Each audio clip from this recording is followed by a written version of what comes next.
Hello दोस्तों, नमस्कार। SM किसी चैनल में मैं आप सभी लोगों का दिल से बहुत बहुत स्वागत करता हूं।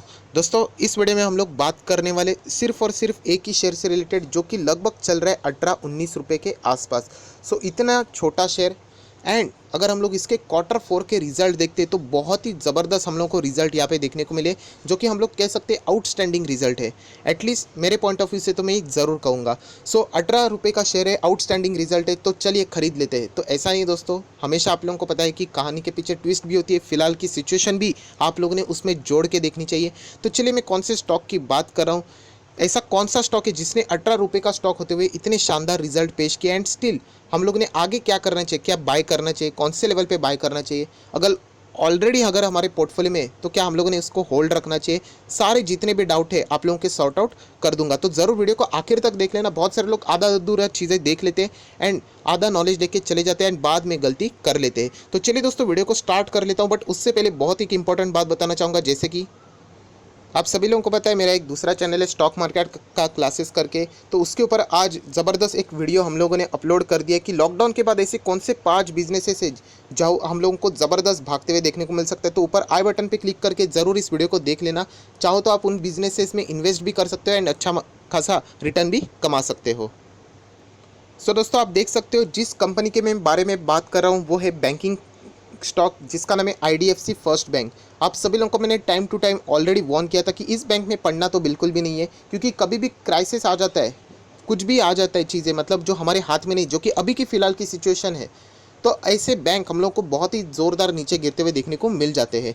तो आज आप लोग देख सकते हैं IDFC फर्स्ट बैंक, जो कि एक लगभग 40-45 रुपये के आसपास चलता था, आज लगभग 18 से 19 रुपये के आसपास चलते हुए हम लोग को देखने को मिल रहा है। बट इसके जो रिज़ल्ट अगर हम लोगों ने यहाँ पे देख लिए, मेरी तरफ से मैं ज़रूर कह सकता हूँ कि आउटस्टैंडिंग रिजल्ट है। बट जैसे मैंने कहा कि इतना ही बात सुन के आप लोगों ने निवेश नहीं करना है। मैं आप लोगों को कुछ बातें बताऊंगा, अपने पॉइंट ऑफ व्यू से बात बताऊंगा। आप चाहो तो फॉलो कर सकते हैं या फिर इसको छोड़ भी सकते हो। तो सबसे पहले रिजल्ट देख लेते हैं। ऑब्वियसली फिगर्स बहुत बड़े होते हैं, रुपीज़ इन लैक्स करोड़ में होते हैं। तो सबसे पहली बात, अगर हम लोग इनकम की बात करें तो यहाँ पे इंटरेस्ट इनकम आप लोग यहाँ पे देख सकते हैं। इंटरेस्ट अर्न की अगर हम लोग बात करें, कंपनी ने बहुत ही एक अच्छा इंटरेस्ट इनकम यहाँ पे पेश किया हुआ है, जो कि हम लोगों को इस क्वार्टर में 3 लाख के भी ऊपर जाते हुए देखने को मिल रहा है। अगर quarter on quarter and year on year basis अगर हम लोग कंपेयर करें तो बहुत ही शानदार यहाँ पे इंटरेस्ट इनकम हम लोग को देखने को मिल रहा है। उसी के साथ साथ अगर टोटल इनकम को भी अगर हम लोग यहाँ पे देख लेते तो लगभग 4,43,963 देखने को मिल रहा है, जो कि पिछले क्वार्टर से तो हम लोग को कम होते हुए देखने को मिल रहा है, but year on year basis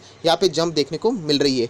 हालांकि अगर हम लोग बैंकिंग की बात करें तो आप सभी लोगों को पता है यहाँ पे ईयर ऑन ईयर बेसिस इतना कुछ अट्रैक्टिव नहीं होता। क्वार्टर ऑन क्वार्टर बेसिस के ऊपर हम लोग फोकस रख सकते हैं, क्योंकि कोई ये सीजनल बिजनेस तो नहीं है कि जो इतना इम्पैक्ट यहाँ पे हम लोग को ईयर ऑन ईयर बेसिस के ऊपर देखने को मिल सके। बट एनीवेज हम लोग दोनों पॉइंट ऑफ व्यू से यहाँ पे जरूर चेकआउट करेंगे। तो चलिए, इनकम के बारे में हम लोग कह सकते हैं ईयर ऑन ईयर बेसिस बहुत ही अच्छा खासा डेटा है। क्वार्टर ऑन क्वार्टर में थोड़ी सी गिरावट देखने को जरूर मिली है। उसी के साथ साथ कंपनी का खर्चा भी देख लेते हैं। एक्सपेंडिचर के ऊपर अगर मैं नज़र डाल लेता हूँ तो लगभग 3,91,986 का एक्सपेंडिचर देखने को मिल रहा है, जो कि पिछले टाइम से हम लोग को कम होते हुए देखने को मिल रहा है। एंड उसी के साथ साथ अगर हम लोग ईयर ऑन ईयर बेसिस देखें तो हम लोग को वो बढ़ते हुए देखने को ज़रूर मिल रहा है। टोटल अगर हम लोग बात करें कि इनकम में से अगर एक्सपेंडिचर हटा दे तो ऑपरेटिंग प्रॉफिट, एंड वो भी प्रॉफिट कैसा, before the provisioning and contingency एक बार देख लेते हैं तो वो अप्रॉक्सीमेटली आ रहा है, यहाँ पे आप देख सकते हो 51,977, जो कि पिछले टाइम से तो ज़रूर कम है, but year on year basis से बहुत ही अच्छी खासी ग्रोथ हम लोगों को यहाँ पे देखने को मिल रही है। दोस्तों, ये सारी बातें तो होती रहती है, बट बैंक के पॉइंट ऑफ व्यू से अगर सबसे कोई इंपॉर्टेंट बात होती है वही थी प्रोविजन से रिलेटेड बात। NPA, gross NPA, net NPA, तो यहाँ पे आप देख सकते हैं अभी हम लोग आ चुके हैं NPS के ऊपर। थोड़ा सा दिखने में दिक्कतें ज़रूर हो सकती है आप लोगों को कि फिगर्स बहुत ही छोटे हैं। यहाँ पे अगर हम लोग प्रोविजनिंग की बात करें तो लगभग प्रोविजनिंग हम लोग को देखने को मिल रहा है 41,238। यस दोस्तों, 41,238, जो कि पिछले टाइम से अगर हम लोग कंपेयर करें तो लगभग हुआ करता था 2,30,474, एंड ईयर ऑन ईयर बात करें तो 65,531। प्रोविजनिंग की अगर हम लोग बात करें कंपनी का, यहाँ पे मैं स्टार ज़रूर लगाना चाहूँगा। मतलब ये जितना कम हो जाएगा उतनी असेट क्वालिटी बैंक की यहाँ पे इंप्रूव हो रही है, हम लोग ऐसा बोल सकते हैं। बट आप सभी लोगों को पता है कि प्रोविजनिंग में इतना ज़बरदस्त कटौती कैसे, तो इसके ऊपर डाउट ज़रूर आता है, क्योंकि वोडाफोन आइडिया से रिलेटेड भी इन्होंने प्रोविजनिंग एक्स्ट्रा करके रखी थी। हालांकि उन्होंने कोई डिफ़ॉल्ट तो नहीं किया था, बट उन्होंने खुद से करके रखी थी, क्योंकि उन्होंने भी कहा था कि तभी की सिचुएशन को देख के, सुप्रीम कोर्ट की जजमेंट को देख के ऐसा नहीं लग रहा है कि ये इन लोगों का जो अस्तित्व है बहुत ही खतरे में, तो आगे जाके हमारे बैलेंस शीट के ऊपर बर्डन नहीं आना चाहिए। तो इसीलिए ऑलरेडी उन्होंने 50% का प्रोविजनिंग कर दिया था। तो क्या इसमें वो एडजस्टमेंट किया है? तो नहीं दोस्तों, इसमें वो एडजस्टमेंट नहीं है। तो आप अंदाज़ा लगा सकते हो कि ये जो प्रोविजनिंग है वो सिर्फ और सिर्फ हम लोग कह सकते हैं नॉर्मल प्रोविजनिंग या फिर कोविड-19 से रिलेटेड भी जो एक्स्ट्रा प्रोविजनिंग है वो यहाँ पे बैंक ने की हुई है। तो इसीलिए मैं बताना चाहता हूँ कि यस, ये एक बहुत ही अच्छा साइन है आईडीएफसी फर्स्ट बैंक के लिए कि प्रोविजनिंग का घटना ये आगे जाके हम लोग कह सकते हैं कि इनकी असेट क्वालिटी में इंप्रूवमेंट हो रही है। तो चलिए दोस्तों, थोड़ा सा और आगे जाते हैं एंड कंपनी का प्रॉफिट भी देख लेते हैं। सो आप देख सकते हैं प्रॉफिट फॉर द पीरियड ये है कंपनी का final profit. So final profit है 7,154 रुपीज़ इन लैक्स, जो कि पिछले टाइम अगर आप देखोगे तो दोनों टाइम हम लोग को नेगेटिव देखने को मिला था। सो हम लोग जरूर कह सकते हैं कंपनी ने ऑब्वियसली एक्स्ट्रा प्रोविजनिंग भी की थी तो एक्सपेंडिचर बढ़ेगा। सो कंपनी बोलने के लिए हम लोग कह सकते हैं कि लॉस में से अभी यहाँ पे प्रॉफिट में आ चुकी है। एंड सबसे मुझे खास कोई बात लगी तो वो है प्रोविजनिंग से रिलेटेड, जो कि कम होते हुए देखने को मिल रहे विदाउट एनी जो प्रीवियस उनका टेलीकॉम से रिलेटेड प्रोविजनिंग का एडजस्टमेंट था उसको कोई भी रिवर्सल यहाँ पे फिलहाल कंपनी ने नहीं किया हुआ है। सो दोस्तों, आप सभी लोगों को पता है बैंक्स में प्रॉफिट सारी चीज़ें होती है। तो उसके बाद अगर हम लोग बात करें एनपीएस कंपनी का एनपीए कैसा रहा, उसी के साथ साथ बेसिक ईपीएस, इसके ऊपर भी हम लोगों को यहाँ पे सारी चीज़ें देखनी है।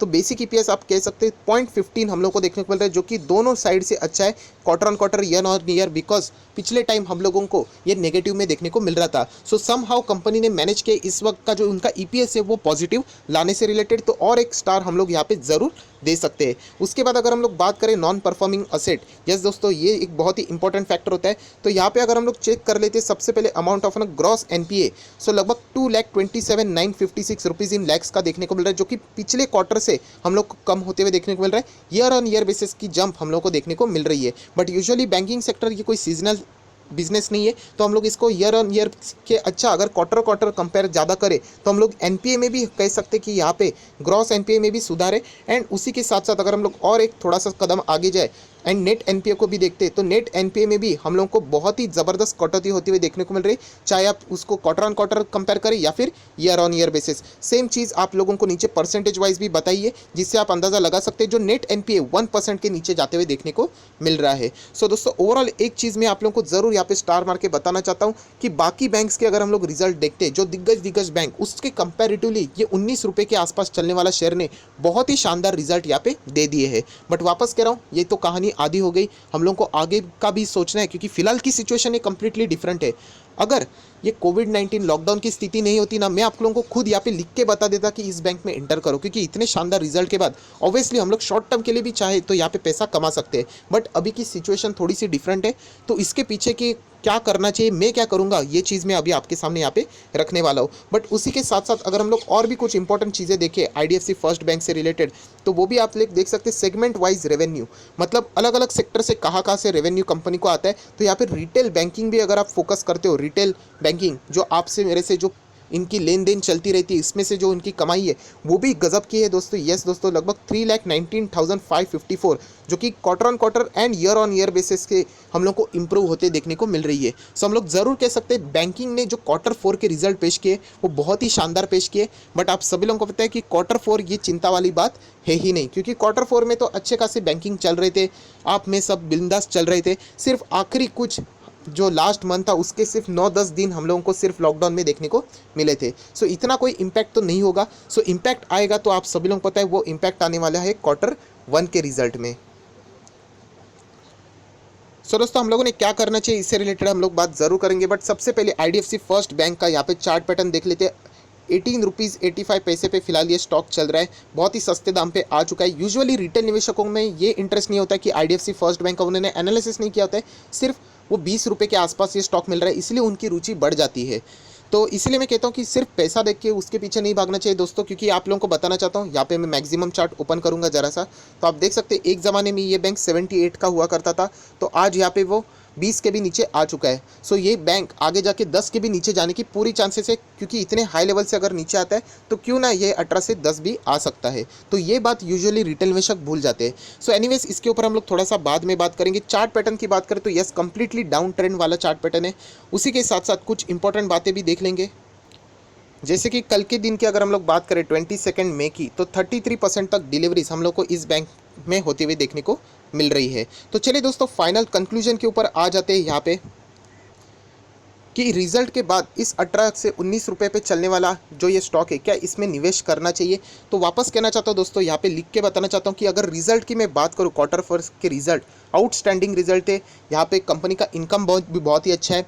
अगर हम लोग बात करें, रिटेल बैंकिंग का बिजनेस अच्छा चल रहा है। प्रोविजनिंग की भी अगर हम लोग बात देखें तो वहाँ पे प्रोविजनिंग भी घटती हुई नजर आ रही है, मतलब असेट क्वालिटी इंप्रूव हो रही है। ग्रॉस एनपीए नेट एनपीए में क्वार्टर ऑन क्वार्टर बेसिस गिरावट देखने को मिल रही है। फर्स्ट टाइम एनपीए कंपनी का नेट एनपीए 1% के नीचे आ चुका है। सो ये साइन ज़रूर बताता है कि कंपनी यहाँ पे इंप्रूव कर रही है। सो यहाँ से एक अच्छा खासा बाउंस भी देखने को हम लोग को मिल सकता है। बट प्रॉब्लम ये नहीं है दोस्तों, प्रॉब्लम ये है कि क्वार्टर वन के रिजल्ट का क्या, क्योंकि क्वार्टर वन में हम लोग को बहुत बड़ा झटका लगते हुए देखने को मिलने वाला है। एंड सिर्फ इस बैंक में नहीं, बाकी भी बैंक में, कितनी भी बड़ी बैंक हो, एचडीएफसी हो, कोटक महिंद्रा बैंक हो, एक्सिस हो, आईसीआईसीआई हो, उनमें भी झटका लगते हुए देखने को मिलने वाला है। सो यही बात मैं कहना चाहूँगा कि अभी फ्रेश बाइंग एटलीस्ट मैं तो नहीं करूँगा।